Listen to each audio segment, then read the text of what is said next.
que son derechos humanos, ¿verdad? Vamos a hacer un poquito algo de introducción como los derechos humanos. Tenemos un concepto clave de lo que vienen siendo los derechos humanos, que vienen siendo simplemente las libertades y las garantías inherentes a todos los seres humanos, ¿verdad? Esos derechos inherentes que todos los seres humanos tenemos son de ámbito universal, o sea, no importa la raza, no importa el sexo, no importa la nacionalidad, no importa la religión, ¿sí? O sea, simplemente esos derechos humanos, vamos a enfocarnos en lo que viene siendo el derecho a la vida y el derecho a lo que viene siendo la integridad de la persona, porque son los derechos, ¿no?, que van relacionados con el uso de las armas de fuego, ¿no? Entonces, los derechos humanos y el uso de las armas de fuego, tenemos algunos derechos fundamentales. Tenemos el derecho a la vida, el derecho a la libertad, de ser libres, el derecho a tener seguridad. Y claro que se encarga es el Estado, ¿no?, de proporcionando lo que viene siendo esa seguridad. Aquí en México, así está nuestra constitución política, los Estados Unidos mexicanos, ¿sí? Pero como referencia sobre lo que vienen siendo los derechos fundamentales, sobre el derecho a la vida y la libertad y la seguridad, también podemos encontrar una Declaración Universal de los Derechos Humanos por parte de la ONU, que fue en 1948. Usted la puede descargar en línea, puede identificarla y descargarla en línea. Entonces, ¿cuál es la relación entre lo que viene siendo los derechos humanos y el uso de la fuerza? ¿Qué impacto tienen lo que vienen siendo los derechos humanos? ¿O de qué manera afecta el derecho a la vida y la integridad física? ¿Sí? En relación a lo que viene siendo el uso de las armas de fuego. Cuando uno hace un uso inadecuado de esas armas de fuego, pues simplemente puede violar esos derechos básicos, ¿no? El derecho simplemente a la vida, el derecho a la integridad física, el derecho a la seguridad, ¿sí? Pero especialmente sería violentado el derecho a la vida, ¿no?, con el uso de las armas de fuego, ¿sí? Pero también un uso adecuado de lo que vienen siendo las armas de fuego tiene que ser siempre bajo control, ¿no? Tiene que existir una regulación para ese uso de las armas de fuego. Y si existe ese control y esa regulación del uso de las armas de fuego, pues simplemente nos puede ayudar a todos los que somos amantes de este tipo de artefactos, ¿verdad? Nos puede ayudar a proteger esos derechos, ¿no? El derecho a la vida, el derecho a la seguridad, el derecho a cuidar de los tuyos, como no. Incluso nuestra Constitución Política de los Estados Unidos Mexicanos, en el artículo 10 constitucional, nos dice que toda persona tiene derecho a poseer un arma en su domicilio para su protección de su persona, familia, etcétera, ¿verdad? Entonces, los derechos a la vida y el uso proporcional de la fuerza, ¿sí? Es importante tener conocimiento de esa normatividad. ¿Por qué? Porque si nosotros vamos a utilizar un arma de fuego, pues tenemos que saber que tiene que haber una proporcionalidad al usar esa arma de fuego, ¿no? Tenemos que cumplir simplemente con esa normatividad que rige el uso de esas armas de fuego. Pues en el derecho a la vida, en el artículo 3 de la Declaración Universal, sí, en el artículo 3 de la Declaración Universal, nos dice que todo individuo tiene derecho a la vida, a la libertad y a la seguridad de su persona, ¿sí? En el contexto del uso de las armas de fuego, nos dice que el uso de las armas de fuego solo se tiene que usar siempre cuando sea necesario proteger la vida propia o de algún tercero, nada más en ese tipo de situaciones. Y el uso de las armas de fuego siempre tiene que ser el último recurso. Me refiero cuando estamos hablando ya de una situación de que, como dice aquí, cuando tenemos que proteger nuestra vida o está la vida de un tercero, nuestra familia, etcétera, ¿no? Claro que usted, si pertenece al club de caza y tiro, pues puede ir al club de caza y tiro y hacer su correspondiente uso de su arma de fuego, siempre y cuando respetando también la actividad vigente y la normatividad de lo que viene siendo el club de caza y tiro. Existe un principio que se llama principio de proporcionalidad, que ese principio está en la ley del uso de la fuerza, el cual rige a lo que vienen siendo todas las autoridades en México, de parte de las dependencias gubernamentales. ¿sí? Lo que dice la definición del uso de la fuerza debe ser proporcional a la amenaza. Sí, quiere decir que simplemente el uso de la fuerza de un arma de fuego tiene que ser proporcional, ¿sí? A lo que viene siendo la amenaza. Condiciones de justificación para hacer lo que viene siendo uso del arma de fuego.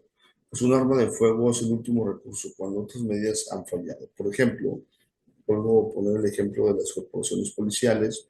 Ellos tienen un uso progresivo de lo que viene siendo el uso de la fuerza. El primero es la verbalización, luego se llama el control de contacto, luego control físico, y luego se llama uso de la fuerza no letal, y luego ya el uso de la fuerza letal. Pero antes de llegar al uso de la fuerza letal, cuando se usa la fuerza letal ya es referente al uso de las armas de fuego, pues tiene que haber pasado ya por una verbalización, ¿verdad?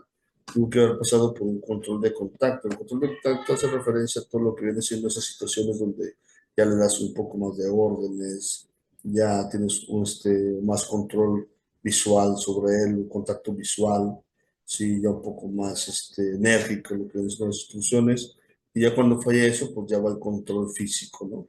Ya cuando intervienes físicamente a controlar a la persona, o después simplemente el uso de las armas no letales hasta llegar al uso de las armas letales, que ese es el último escalafón, como lo dicen, ¿no? Las condiciones de justificación del uso de las armas de fuego es el último recurso cuando otras medidas han fallado. ¿Cuál es la importancia de lo que viene siendo ese uso proporcional de lo que es de proporcional del uso de la fuerza, ¿no? Acuérdense, cuando hacemos el uso proporcional de la fuerza, va encaminado al uso de las armas de fuego. Pues es evitar, si le es evitar violaciones de derechos a la vida y el uso excesivo de la fuerza. Cuando hablamos del uso excesivo de la fuerza es que excedan el uso de las armas de fuego, ¿sí? Para que un elemento policial o cualquier persona que tenga un arma de fuego no pueda llegar inmediatamente a privar de la vida de otra persona, ¿no? Por eso existe esa normatividad. Incluso las corporaciones policíacas por eso también se rigen por esa normatividad. Existe la ley del uso de la fuerza, ¿verdad? Hay otras normas internacionales sobre el uso de la fuerza. Tenemos, por ejemplo, otros documentos claves que les voy a mencionar, como que es el Código de Conducta para funcionarios encargados de hacer cumplir la ley, que también esos documentos van específicamente enfocados a lo que viene siendo el uso de la fuerza y también manifiestan que las armas de fuego deben de ser el último recurso. Siempre las armas de fuego tienen que ser el último recurso. Cuando estamos hablando de proteger lo que viene siendo la vida o la de un tercero o la integridad física de uno o de otra persona, ¿no? También existe otro documento que se llama los principios básicos sobre el empleo de la fuerza y armas de fuego, ¿sí? ¿Cuál es el objetivo de lo que vienen siendo esos documentos? Pues el objetivo de esos documentos, sí, así como el de la ley del uso de la fuerza también acá en México, es regular simplemente el uso de la fuerza por parte de las fuerzas de seguridad para proteger los derechos humanos, para que no haya esas violaciones de los derechos humanos. Entonces, el uso legítimo de lo que vienen siendo las armas de fuego y el derecho a la defensa. Cuando hablamos del derecho a la autodefensa, pues es simplemente protegerse a uno mismo o a terceros ante amenazas graves, ¿verdad? Ahí estamos hablando del derecho a la autodefensa. Pero esa autodefensa pues tiene ciertos límites, ¿no? Esos límites de la autodefensa es que tenemos que hacer un uso proporcional y continuo de recursos. O sea, tenemos que utilizar lo que viene siendo la fuerza, ya sea como último recurso. Cuando hablamos de fuerza letal, hablamos de fuerza, uso de las armas de fuego, ¿verdad? Siempre tiene que ser como último recurso, ¿sí? ¿Y cuál sería la importancia de lo que viene siendo ese derecho a la autodefensa? Entonces, y el cumplir con ese límite de autodefensa es que las armas de fuego solo deben unirse, solo deben usarse, como lo hemos mencionado anteriormente, usarse cuando no haya otra alternativa. Sí, ya les ponía el ejemplo de lo que vienen siendo los cuerpos policiales, pues que ellos simplemente se basan en un uso progresivo de la fuerza. Y ese uso progresivo de la fuerza, pues tiene que ser proporcional a la amenaza que están recibiendo, ¿verdad? No van a desenfundar su arma de fuego e inmediatamente abatir a un delincuente, ¿no? Yo como ciudadano tampoco van y me tocan la puerta, no porque me están tocando la puerta voy a sacar mi arma de fuego que tengo para protección a domicilio y inmediatamente voy a abatir a la persona. Claro que no. Entonces, la importancia de lo que viene siendo las armas de fuego solo deben usarse cuando no hay otra alternativa. ¿Sí? Recuerde mucho eso. Hay unas regulaciones y controles de armas de fuego por parte del Estado, ¿sí? Porque están las regulaciones y control de armas de fuego que es obligación del Estado. Entonces, ellos establecen un control de posesión y uso de armas entre los ciudadanos. Aquí existe la Ley Federal de Armas de Fuego y Explosivos, ¿verdad? Ahí establece en su artículo 7, por ejemplo, que toda persona tiene que registrar su arma de fuego ante la Secretaría de la Defensa Nacional. El artículo 9, el artículo 10 y el artículo 11, pues ahí especifica qué armas puede poseer uno para domicilio, cuáles son las armas que puede poseer aquella persona que se dedica al club de caza y tiro. Y por último, cuáles son las armas que son de uso exclusivo del ejército que usted no puede tener, ¿verdad? ¿Cuál es el objetivo de lo que viene siendo esa regulación o ese control de las armas de fuego? Pues simplemente es prevenir y esos abusos y proteger tanto al individuo como a la sociedad, ¿verdad? Por eso es que el gobierno o el Estado establece medidas de control, como pues para las compras masivas sobre la posesión y uso debe ser regular de manera estricta. O sea, todo eso debe ser regulado de manera estricta, ¿no? Debe tener muchos requisitos. Aquella persona que va a comprar un arma en la Secretaría de la Defensa Nacional, pues tiene que hacer una tramitología completa, ¿no? Para que se le autorice comprar un arma de fuego. Y yo estoy de acuerdo en todo ese tipo de trámites, ya que todo debe de ser conforme a una legalidad. ¿Cuál es la responsabilidad del Estado y las fuerzas de seguridad de lo que viene siendo en el uso, bueno, en el uso de las armas de fuego y los derechos humanos? ¿Sí? Pues es que simplemente deben tener un control, ¿sí? Tienen que tener ellos un control como las fuerzas de seguridad que son. O sea, por ejemplo, los policías y el ejército deben proteger y respetar los derechos humanos. Pero también si ellos hacen un mal uso, pues debe haber una consecuencia del mal uso de lo que viene siendo ese uso de la fuerza. ¿Sí? La mala utilización por los agentes del Estado puede llevar a violaciones graves de los derechos humanos. ¿Sí? Por eso tiene que haber una necesidad, o tiene que existir una necesidad de supervisión, perdón. Tiene que existir la necesidad de regulación y supervisión estricta en el uso de la fuerza. ¿Sí? En caso de que pues, suceda alguna violación, pues tiene que haber una investigación de ese abuso, ¿sí? Tiene que haber responsabilidades de investigación, ¿sí? Abuso en el uso de armas de fuego de seguridad deben investigarse siempre para que haya una rendición de cuentas y se pueda asegurar la transparencia y justicia en caso de la violación de los derechos humanos, es un tercero, ¿sí? Y sí, y también la protección de los derechos humanos, ¿sale? ¿Por qué? Pues tenemos que garantizar la justicia y la prevención de futuros abusos por parte también de los corporaciones policiales, así como de personal civil, ¿verdad? En sí, de eso trata lo que viene siendo este pequeño tema, lo que viene siendo la unidad 1.1, lo que viene siendo el derecho, derechos humanos, perdón, y el uso de las armas de fuego.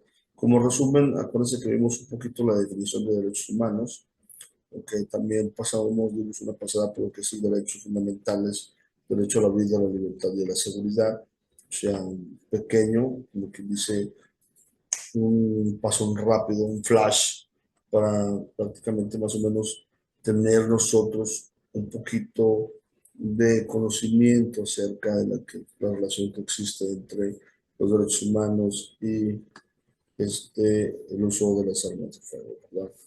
Si usted quiere profundizar más en este tema, pues es sencillo, ahí tenemos la bibliografía Tenemos, por ejemplo, los documentos que le mencionamos, usted los puede descargar y poderlos revisar a profundidad. También vimos lo que es el derecho a la vida y el uso proporcional de la fuerza, con principio de proporcionalidad. Vimos algo de las normas internacionales sobre el uso de la fuerza, ¿sí? Vimos también el uso legítimo de armas de fuego y derecho a la autodefensa, ¿verdad? Entonces, vamos a ver un poquito el conocimiento sobre este pequeño tema que acabamos de revisar con esta pequeña pregunta. Nos dice, ¿qué establece el artículo 3 de la Declaración Universal de los Derechos Humanos? Inciso A, derecho a la educación. Inciso B, derecho a la vida, la libertad y la seguridad. Inciso C, derecho a portar armas. Inciso D, el derecho a la propiedad privada. Y ahora pregunta número 2 nos dice, ¿cuál es el principio que establece que las fuerzas empleadas deben ser proporcional a la amenaza percibida, a la amenaza percibida, perdón? Entonces, ¿cuál es el principio que establece esa proporcionalidad? ¿No? Entonces, A, la autodefensa, B, proporcionalidad, C, legalidad y D, redención de cuentas. Y luego nos vamos a la pregunta número 3. ¿En qué circunstancias se justifica el uso de armas de fuego según la normatividad internacionales?